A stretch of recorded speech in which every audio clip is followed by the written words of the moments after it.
Bonjour, je m'appelle Chris et je vais faire l'essai de la Mazda 3 GT Sport 4 roues motrices Turbo 2021. J'ai conduit quelques variantes de la Mazda 3 depuis la refonte et je regarde comment les manufacturiers fabriquent leurs petites voitures moins chères. Cela nous donne souvent des indices si leurs plus grosses voitures seront bonnes. Sport pour Mazda signifie haillon ou 5 portes. Je vais regarder l'extérieur, l'intérieur, le moteur et vous donner notre avis sur la route et vous expliquer pourquoi il pourrait être le meilleur dans la catégorie. Faites-moi savoir quel compact vous aimez le plus dans les commentaires, en particulier les abonnés de longue date, je suis curieux. L'extérieur de cette haillon a un design vraiment unique, il ne ressemble à rien d'autre sur la route. J'adore regarder cette voiture et j'adore l'arrière 3/4. L'expression et l'audace du design Mazda sont exposées sur cette version sport, en particulier lorsqu'elle est associée à cette peinture grise pastel et des mags noirs. Superbe! Dans la version GT, les roues 18 pouces, le système audio Bose, les sièges en cuir, le moteur atmosphérique de 2,5 litres, la transmission manuelle et la navigation sont de série. À partir de là, vous pouvez opter pour une transmission automatique 6 vitesses, traction intégrale, un groupe d'ensemble haut de gamme et un moteur turbo. Le coffre est bon et le rabattement des sièges vous offre de sérieuses options de transport. Les objets plus gros seront un jeu d'enfant à transporter, bien plus pratique que la berline. Assis derrière moi-même, c'est correct, mais il n'y a pas beaucoup de place. Donc Mazda 3 Sport a un siège arrière moyen. À l'avant, il y a suffisamment de place, mais Mazda n'est pas connu pour créer des intérieurs spacieux. Cependant, son design et son savoir-faire de haut niveau vous submergent et vous faites oublier le manque d'espace. L'interface d'infodivertissement me tue. Je ne comprends tout simplement pas les propriétaires de Mazda qui me disent qu'ils l'aiment. Les sièges sont d'un confort décent et la qualité du cuir est très bonne pour la catégorie. Le volant est thérapeutique pour vos mains, le système audio Bose joue bien, surtout pour les podcasts. Ce moteur fait vraiment bonne impression. Le turbo ne vous donne que 41 chevaux de plus, mais 100 livres de couple, et le couple est présent entre 2000 et 5000 tours. Le G-Vectoring assure une direction fluide dans les virages et sur les routes accidentées, ce qui réduit la fatigue de conduite. Ce n'est pas une Mazda Speed 3, cette Sport dispose d'une suspension semi-indépendante. Il n'est pas destiné à conduire à 100% de ses capacités, mais plutôt à 80%. Le moteur est un 4 cylindres turbo de 2,5 litres qui produit 227 chevaux et 310 livres de couple, et ce moteur n'est disponible qu'avec la boîte automatique 6 vitesses et une traction intégrale. L'économie de carburant est de 10,1 litres en ville et 7,5 litres sur l'autoroute. Voici nos réflexions sur la route. Bonjour les amateurs de voitures, aujourd'hui Ross est avec moi pour l'essai routier du Mazda 3 GT Sport Turbo 4 roues motrices. Ross, ça en fait beaucoup. J'ai eu la voiture pendant une semaine. Ross, qu'est-ce que tu en penses de cette voiture-là? Bien, 4e génération de la Mazda 3, évidemment, plus besoin de faire l'éloge de cette voiture-là. C'est une voiture qui, en termes de son design, fait toujours tourner les têtes. On a un Top Safety Pick Plus, selon les IHS, fait que voiture quand même très sécuritaire, même si elle est là parmi nous depuis quelques années déjà. Le modèle de base part à 23 365 $ jusqu'à 38 965 $. Le prix de notre modèle d'essai est à 35 765 $, plus taxes. Bien, les pour, évidemment, comme je le disais en introduction, magnifique ligne extérieure, toujours au goût du jour selon Mazda. Plaisir de conduite qui est là. Moteur 2,5 litres turbo, très performant pour la catégorie. Là, ils n'ont rien à envier à la concurrence. Les sièges avant sont confortables. La qualité de finition intérieure qui est impeccable. Bonne tenue de route, direction précise. On a ici la traction intégrale, fait que capacité hivernale au rendez-vous, une bonne garantie, puis on a Android Auto, Apple CarPlay pour ce qui est du système d'infodivertissement.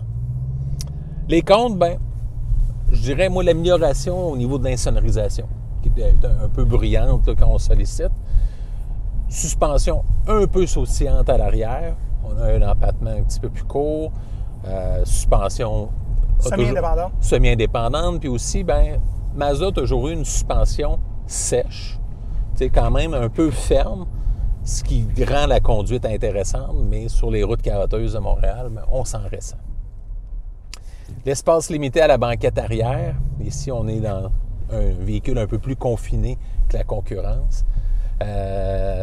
L'habitacle est moins spacieux également en général. Performance des freins qui, dans le passé, ont démontré des faiblesses.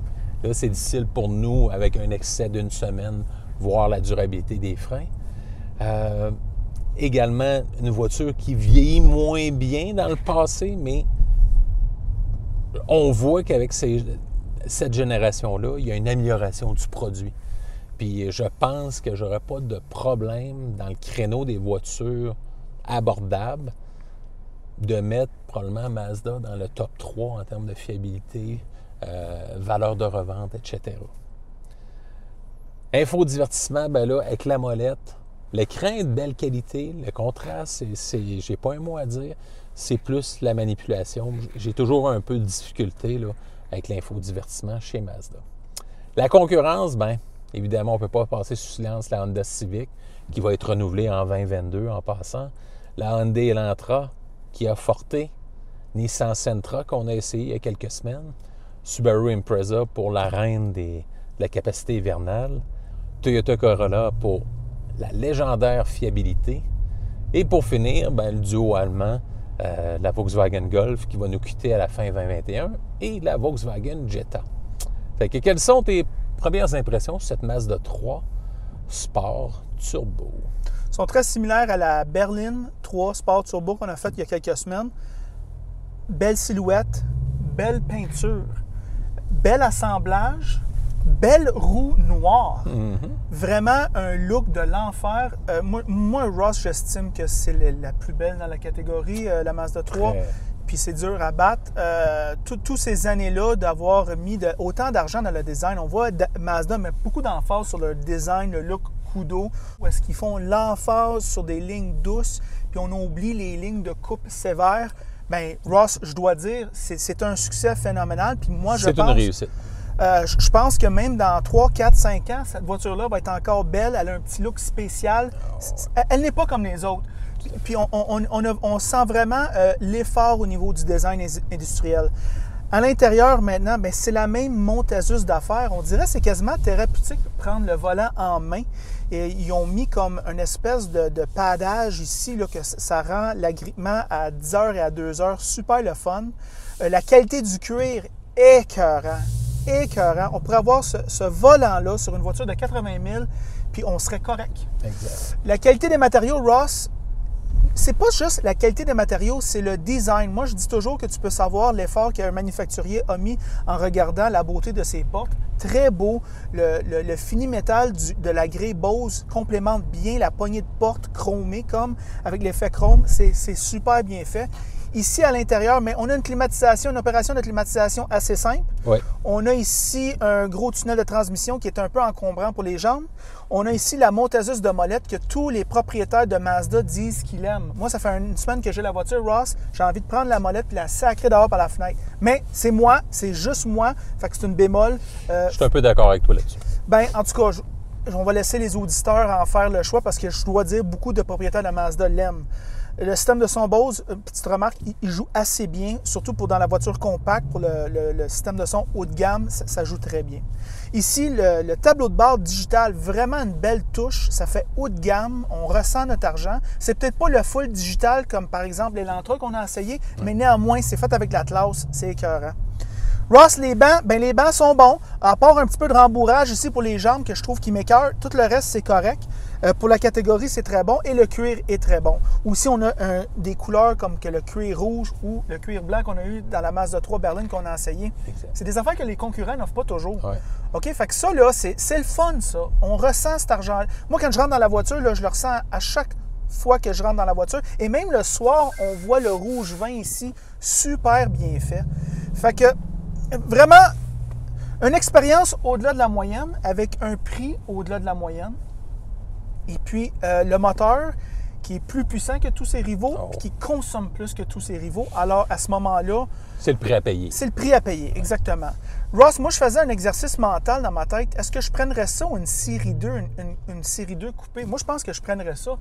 Il y a en masse de puissance, il y a en masse de luxe, il y a toutes les options que je voudrais. Oui, c'est vrai que ça n'a peut-être pas tout à fait la sophistication de BMW série 2, mais, ou A3 à ce niveau-là. Mais moi, je sais pas. J'aime la voiture. Toute la semaine que je l'ai. Puis la voiture, ses qualités sont tellement bonnes que ça me fait oublier ses défauts.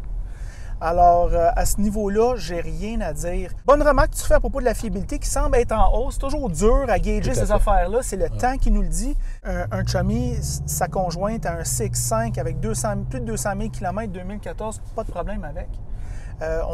J'entends de plus en plus ce genre de commentaires-là faire surface. Ce qu'on n'entendait pas il y a 10 ou 15 ans. Exactement. Puis aussi, Mazda a décidé de rassurer tout le monde avec leur garantie pour la rouille 7 ans, parce qu'avant, on sait, il y a 10 ans, un Mazda, ça rouillait.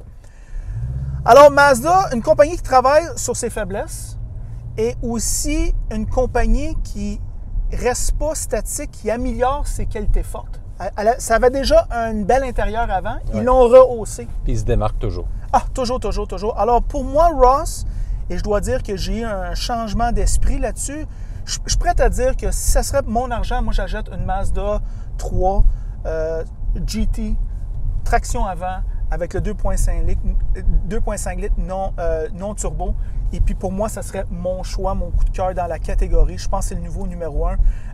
Ça, c'est mes goûts personnels. Si tu veux un petit peu plus de convivialité ou peut-être une petite coche de plus sur la fiabilité, je mettrais Toyota Corolla, peut-être Honda Civic, Kia Forte dans cette brochette-là. Peut-être pas Kia Forte pour la fiabilité, mais en tout cas, dans le top 3 ou 4. Toi, Ross, qu'est-ce que tu en penses? Définitivement, une recommandation à la location sans aucun problème. Ouais. À l'achat à court et moyen terme, ouais. Avec l'excellente garantie de Mazda, j'aurais aucun problème à recommander ce véhicule-là. Surtout si vous optez pour le 2.5 atmosphérique qui n'a pas de turbocompression. Fait que de ce point de vue-là, je verrais une très grande fiabilité à long terme. Fait que, évidemment, véhicule recommandé sans restriction. Alors, c'est ça nos impressions sur le très charmant Mazda 3. En passant, si vous aimez la vidéo, aimez-le. Si vous ne l'aimez pas, aimez-le pas. Et si vous l'aimez beaucoup, mais franchement, abonnez-vous à la chaîne. Et si vous l'aimez vraiment, vous pouvez cliquer sur les notifications ou encore mieux, allez me suivre sur ma page Instagram, Christopher Car Reviews. Je mets des photos de les voitures à venir. Et c'est tout.